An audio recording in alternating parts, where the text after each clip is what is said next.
நூலை பற்றி சில வார்த்தைகள் இயக்குனர் ஐயாவும்.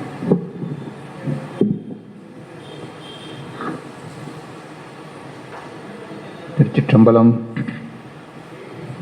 எப்பொழுதும் என் நெஞ்சில் நீங்காத ஆத்தாள் விழுத்தி நம்மை அகத்தும் புறத்தும் ஆண்டு கொண்டு அருள்கின்ற பஞ்சாக்க தேசிய மூர்த்திகளின் திருவடிகளையும் சைவ சமயத்தார்க்கு குலதெய்வமாக விளங்குகின்ற மாதவ சிவஞான முனிவரின் திருவடிகளையும் மனதிலே வழுத்தி அவ்விருவரின் திருவடிவாக எழுந்துள்ளி நம்மை எல்லாம் ஆட்கொண்டு அருள்கின்ற துரசியாதின குருமகாசன் ஞான மகனுடைய திருவடிகளை தானே வந்து என்னை தலையடித்து ஆட்கொண்டருடைய என் குருநாதர் திருவடிகளை மனதிலே வழுத்தி இங்கே கூடியுள்ள அன்பர்கள் அனைவருக்கும் இடையே என்னுடைய பணிவான வணக்கங்களை கூறி இந்த ஒரு நிகழ்வு நூல் வெளியீடு என்று எனக்கு ஆணையிட்டிருக்கிறார்கள். அது நூல் வெளியீடு அப்படின்னா பொதுவாக நூலை எடுத்து அவர்கிட்ட கொடுக்கணும், அவர் வாங்கிக்கிடணும். இப்போ கடைசி நேரத்தில் நீ நூலை பற்றி ஏதாவது ரெண்டு சொல்லுங்க அப்படின்னு சொல்கிறாங்க. இது மறுபதிப்பு. உங்களில் ஒரு சிலருக்காவது இதை ஏற்கனவே ஒரு தடவை பார்க்கக்கூடிய ஒரு வாய்ப்பு கிடைத்திருக்கலாம், எனக்கு தெரியாது. சிவஞான சுவாமிகள் அருளி செய்த 28 நூல்னு சொல்லுவாங்க, சில பேர் 29ன்னு சொல்லுவாங்க, சில பேர் 30ன்னு சொல்லுவாங்க. அதுக்கு கேட்டால் 30 28 அடக்கியிருக்கோம் அப்படின்னு சொல்லுவாங்க. எப்படியோ ஒன்று. அந்த நூல்கள் எல்லாவற்றிலுமே நம்ம போன்றவர்களும் கொஞ்சம் நல்லா படித்து எளிதாக புரிந்து கொள்ளக்கூடிய வகையில் சில நூல்கள் அமைந்திருக்கின்றன. அந்த வகையில் ஒரு நூல் இந்த கலசை 18 அந்தாதி. திருவாசகம் போல் படிக்கிறதுக்கு ரொம்ப சுவையாக இருக்கும். உங்களை எத்தனை பேர் படிச்சிருப்பீங்களோ எனக்கு தெரியாது.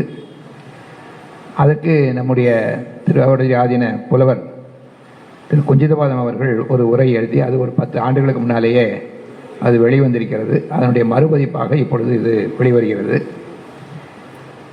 அந்தாதி நூல்கள் அப்படின்னு சொன்னாலே உங்களுக்கு எல்லாம் தெரியும். நீங்கள் நம்ம திருவாசகத்திலேயே நீங்கள் திருவாசகம் நிறைய ஆயிரக்கணக்கான முறை நீங்கள் முற்றுவதெல்லாம் பண்ணியிருக்கிறீங்க. அதனால் அதில் அந்த திருச்சதகம் அந்தாதி முறையில் வருவது, இந்த நீத்தல் விண்ணப்பமாக அந்தாதி முறையில் வருவது எல்லாம் உங்களுக்கு தெரியும். அதுபோல் இது ஒரு வகையான அந்தாதி நூல். இதில் நிறைய சிறப்புகள்லாம் எடுத்து சொல்கிறதுக்கு இப்போ நேரம் இல்லை, எல்லோரும் வீட்டுக்கு போகணும். பொதுவாகவே நம்ம சண்முக ஐயா எங்கேயாவது பேச சொல்லி என்ன கடைசியில் பேச சொல்லணும்னு அதுக்கு பொதுவாக ஒத்துக்கிறது இல்லை. ஏன்னா கடைசியில் பேசுறதுக்கு அவர் நேரமே கொடுக்க மாட்டார். அவர் நேரத்தையும் சேர்த்து அவரே பேசிடுவார். ஆனால் நாம் அங்கே பேசுறதுக்கு ஒன்றும் நேரம் கிடைக்காது. சரி, இருந்தாலும் நம்ம அமைப்பாளர் சொல்லிட்டாரே அப்படிங்கிறதுக்காக ஒன்று சொல்கிறேன். இதில் ஒரு பாடல் 83வது பாடலாக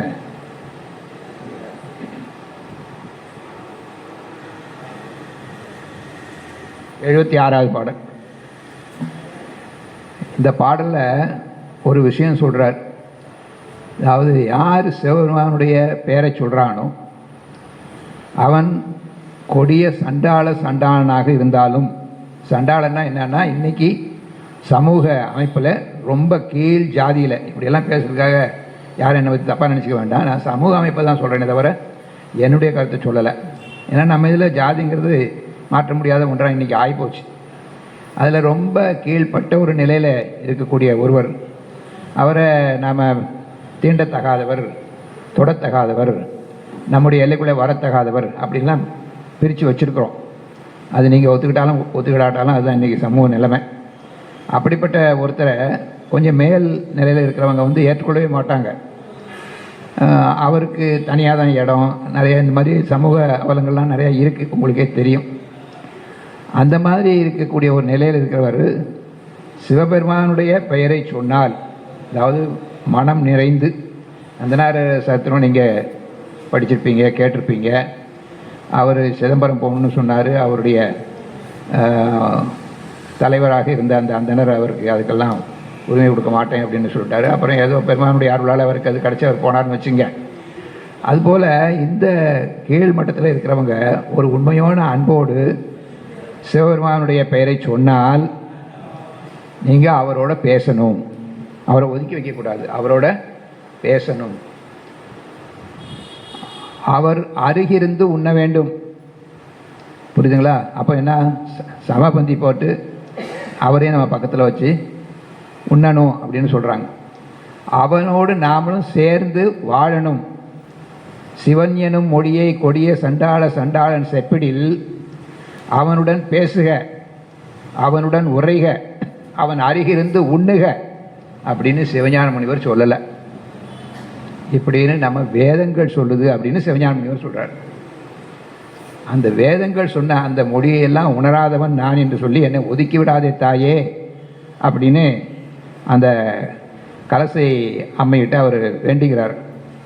அப்போது அவரை விட ரொம்ப உயர்ந்த நிலையில் வச்சுக்கக்கூடிய வேதங்கள் அப்படி சொல்லுது அப்படின்னு அவர் சொல்கிறார். இதை பற்றி நீலகண்ட பாஷ்யம் என்கிற அந்த அது என்னதையா 4 பேர் உரை எழுதினாங்களே, சங்கரர், மாத்துவர், ராமானுஜர், நீலகண்டர் எல்லாரும் உரை எழுதினாங்களே, அந்த நூலுக்கு பேர் என்ன இப்படி சொல்கிறீங்க? ஆமாம், பிரம்மசூத்திரம். அந்த பிரம்மசூத்திரத்துக்கு உரை எழுதினவங்களில் நீலகண்டர்னு ஒருத்தர். அவர் சிவாத்வித பாஷ்யம்னு நம்ம அவங்க சொல்லுவாங்க. ஆனாலும் சைவர்கள் ரொம்ப அதை ஏற்றுக்கொள்வாங்க. அந்த நீலகண்ட பாஷ்யத்து அது வடமொழியில் இருந்தது. அதை நம்முடைய காசிவாசி செந்திநாத ஐயர், அதாவது நம்முடைய யாழ்ப்பாணத்து ஆறுமுகன் அவருடைய மாணாக்கர் காசிவாசி செந்திநாத ஐயர். காசிவாசி செந்திநாத ஐயர் இந்த நீலகண்ட பாஷ்யத்தை தமிழில் எழுதினார். அவர் இந்த பகுதியை இது முண்டகோபனிடத்தில் உள்ளது அப்படின்னு சொல்லி அதை அப்படியே அதுதான் சிவஞான சுவாமியில் எடுத்து ஆண்டிருக்காங்கன்னு சொல்லி அவர் அதில் சொல்கிறார். ஆனால் அதுக்கு அப்புறம் வந்திருக்கக்கூடிய முண்டகோபனிடத்தில் இந்த பகுதிகள் எல்லாம் நீக்கப்பட்டு விட்டன அப்படின்னு அவரே எழுதுகிறார். அதுக்கப்புறம் வந்திருக்கக்கூடிய வடமொழி முண்டகோபனிடத்தில் எல்லாம் இந்த சிவபெருமானை பற்றி பெருமையாக பேசக்கூடிய பகுதிகள் எல்லாம் நீக்கப்பட்டு விட்டன. இது மட்டும் இல்லை, வேறு சில உபநிடதங்களிலே சிவபெருமானை பற்றி சொல்லக்கூடிய பகுதிகள் எல்லாம் வடமொழி நூல்களிலே அவை நீக்கப்பட்டு விட்டன அப்படின்னு நான் சொல்லலை, காசிவாசி செந்திநாத ஐயர் எழுதியிருக்கிறார். யாராவது நம்ம யாழ்ப்பாணத்து ஆறுமுக நாவலர் எழுதினா கூட நாம் கொஞ்சம் யோசிக்கலாம். அவர் காசிவாசி செந்திநாத ஐயரே அப்படி சொல்லியிருக்கிறார். அதனால் பிற்காலத்தில் நிறையா மாற்றங்கள் எல்லாம் வந்திருக்கு. அப்படின்னா நமக்கு எப்படி தெரியும்னா, இது போன்ற நூல்களை நீங்கள் வாங்கி படித்தாதான் தெரியும். ரொம்ப எளிய நடையில் இருக்கிறது. குறிப்பாக நம்முடைய சைவ சித்தாந்த நேர்முக பயிற்சி மைய மாணவர்கள், சைவ திருமுறை நேர்முக பயிற்சி மைய மாணவர்கள், அவங்க அவ்வளோ பேரும் வாங்கி படிக்கணும்னு நான் சொல்ல மாட்டேன். கொஞ்சம் விவரம் தெரிஞ்சவங்க, கொஞ்சம் நூலை படிக்கிறதுக்கு ஒரு ஆர்வம் உள்ளவங்க, தகுதி உள்ளவங்க, அவங்ககிட்டலாம் நீங்கள் இதை அமைப்பாளர்களும் பேராசிரியர்களும் அதை கொஞ்சம் எடுத்து சொல்லி நீங்கள் அதை வாங்கி பயில வேண்டும். நீங்களும் கூட கொஞ்சம் நீங்களே வாங்கி படிக்கிறதுனாலும் படிக்கலாம், அல்லது யாராவது வாங்கியிருக்கிட்டவங்ககிட்ட அதை வாங்கி நீங்கள் படித்து இது போல் இது சும்மா ஒரு பானை சோற்றுக்கு ஒரு சோறு பதம் அப்படிங்கிற வகையில் மட்டும் நான் சொன்னேன். இது மாதிரி ஏராளமான முத்துக்கள் உள்ளே இருக்கின்றன. அதையெல்லாம் நீங்கள் கற்று தெளிய வேண்டும் என்று சொல்லி இந்த ஒரு நல்ல வாய்ப்பை நம்முடைய குருமஹா ஞானவர்கள் தேர்ந்தெடுத்து இந்த நல்ல நாளிலே சிவஞான சாமி அருளி செய்த இந்த கலசை பற்றி அதை வெளியிடுவதற்கு அவர்கள் திருவுள்ளம் கொண்டார்கள். அவருடைய திருவடிக்கு நாம் எல்லோரும் நன்றி கடன் பட்டிருக்கிறோம் என்று சொல்லி அவருடைய அருளாணையின் வண்ணம் இந்த கலசை 10 என்ற 10 அந்தாதி என்ற நூலை நம்முடைய பேராசிரியர் ஐயா சண்முகம் ஐயா அவர்களுக்கு முதல் நூலை வாங்குகின்றேன். சிற்றம்பலம்.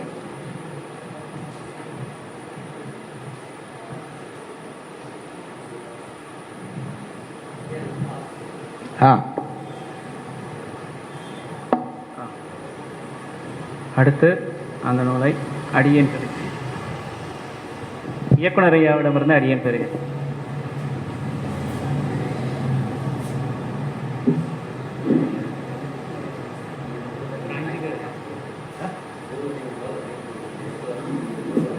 சரி வாங்க.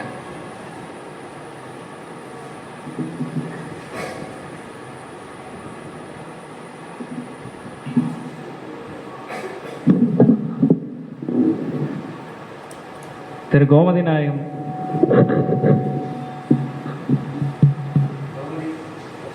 அதான் திரு கோமதி நாயகம் அடுத்து திரு நாகப்பன் ஐயா அவர்களும் அந்த நூலை பெற்றுக்கொள்ளுமாறு கேட்டுக்கொள்கிறோம். திரு இளங்கோ சர்வேயர் பணி ஓய்வு நூலை பெற்றுக்கொள்ளுமாறு கேட்டுக்கொள்கிறோம். திருமதி இந்திரா அம்மையா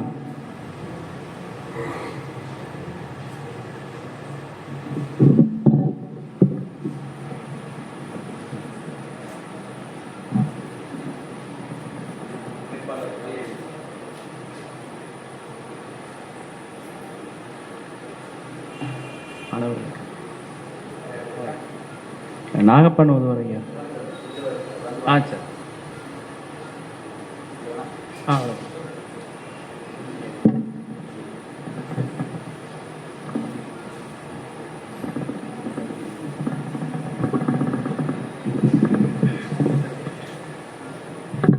ஒரு சின்ன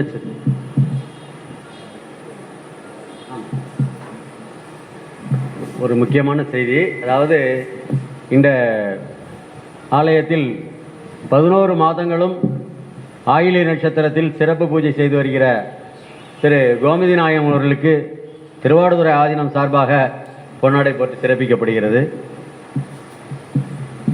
அதை திரு கந்தசாமி ஐயா அவர்கள் வழங்குவார்.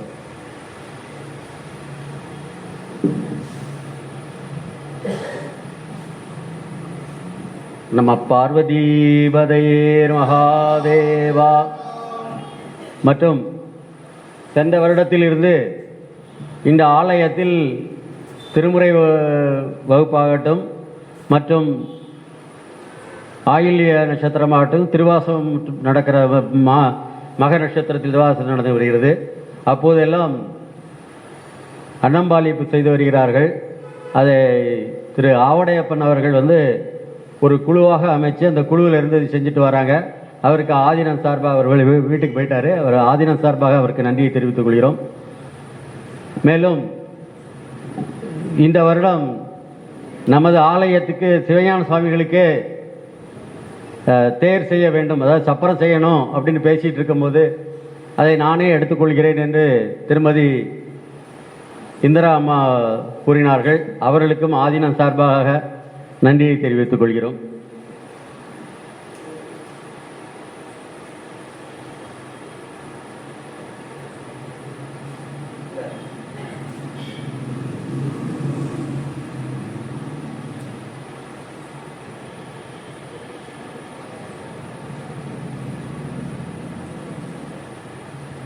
அடுத்து இந்த நிகழ்ச்சியை தொகுத்து வழங்கியவரும் மகிழ்வுரை வழங்க இருக்கும் திரு அமைப்பாளர் திரு பழனியாண்டி அவர்களுக்கு சண்முக ஐயா சிறப்பு செய்வார்கள்.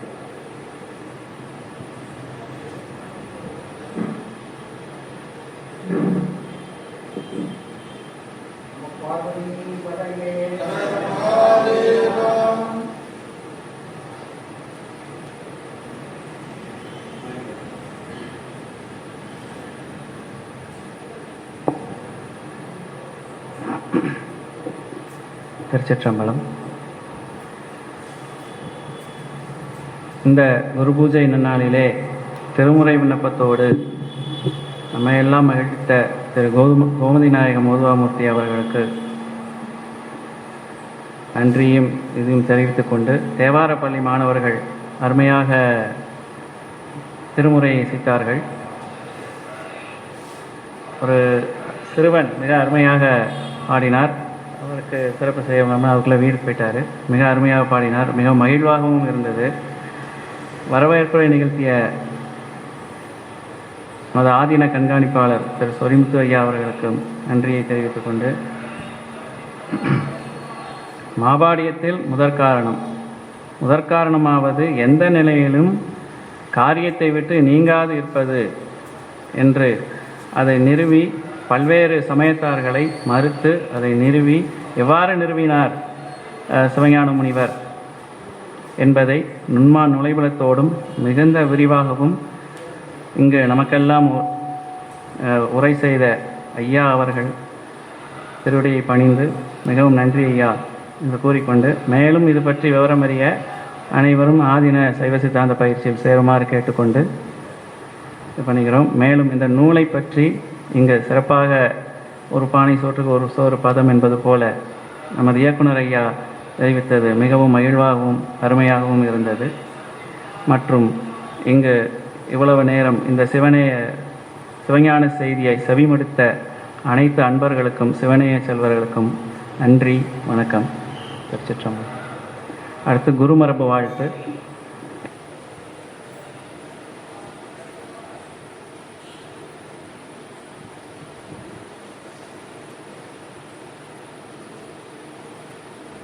சிற்றம்பலம் வான்முகில் வளாது வைகமலி வளம் சுரக்க மன்னன் கோன்முறை அரசு செய்ய குறைவில்லாது உயிர்கள் வாழ்க. நான் வரை அறங்கள் ஓங்க நற்றவும் வெள்வி மெல்க மேன்மைகள் செய்வ நீதி விளங்குக உலகமெல்லாம் மேன்மைகள் செய்வ நீதி விளங்குக உலகமெல்லாம் மேன்மைகள் செய்வ நீதி விளங்குக உலகமெல்லாம். கைலாய பரம்பரையில் சிவஞான போத நெறி காட்டும் என்னை பயில்வாய்மை மெய் கண்டான் சந்ததிக்கோர் மெஞ்ஞான பானுவாகி குயிலாரும் பொழில் திருவாவடுதுறைவாள் குரு நமச்சிவாய தேவன் செயலாதி மரபுடையோன் திருமரபு நீடூழி தழைகமாதோ. திருச்சிற்றம்பலம். அரகர நம பார்வதீபதையே அரகர மகாதேவ. இதனைத் தொடர்ந்து அனைவரும் பூசைக்கு செல்லுமாறு கேட்டுக்கொள்ளப்படுகிறது.